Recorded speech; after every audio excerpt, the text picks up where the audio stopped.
اعوذ باللہ من الشیطان الرجیم بسم اللہ الرحمن الرحیم۔ نماز مٹی کے انسان کو سونا بنا دیتی ہے۔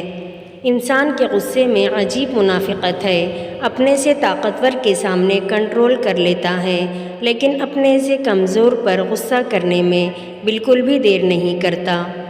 لباس قیمتی ہو یا سستا، کردار کو نہیں چھپا سکتا۔ اپنے کردار کو اچھا کرو، ہر لباس میں اچھے لگو گے۔ دعاؤں میں تاثیر آپ کی طلب سے آتی ہے اور تاخیر آپ کی بہتری کے لیے ہوتی ہے۔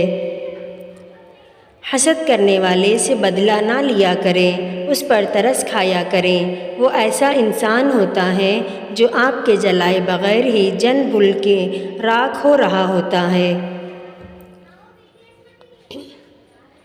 مکافات عمل دستک نہیں دیتی اور نہ ہی اسے کسی در کے کھلنے کا انتظار رہتا ہے۔ یہ تو جہاں جاتی ہے اپنے لیے دروازے کھول لیتی ہے۔ جو آج تم کرو گے کل وہی تمہارے ساتھ ہوگا، اس لیے کسی کی زندگی جہنم بنا کر سجدوں میں جنت مانگنا چھوڑ دو۔ حضرت علی رضی اللہ، یہ دنیا بھی کتنی عجیب ہے۔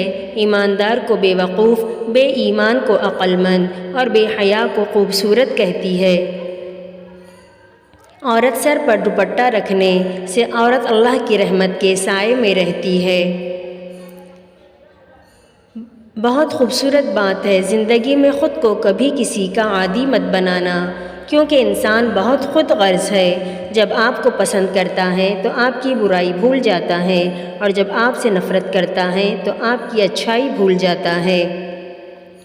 انسان کی قدر اس کی زندگی میں کرو، مرنے پر تو غیر بھی کاندھوں پر اٹھا لیتے ہیں۔ گناہ کو پھیلانے کا ذریعہ بھی مت بنو، کیونکہ ہو سکتا ہے آپ تو توبہ کر لو، پر جس کو آپ نے گناہ پر لگایا ہے وہ آپ کی آخرت کی تباہی کا سبب بن جائے۔ تقریباً 18,000 مخلوقات میں صرف انسان ہی پیسہ کماتا ہے۔ کوئی مخلوق کبھی بھوکی نہیں رہتی اور انسان کا کبھی پیٹ نہیں بھرتا ہے۔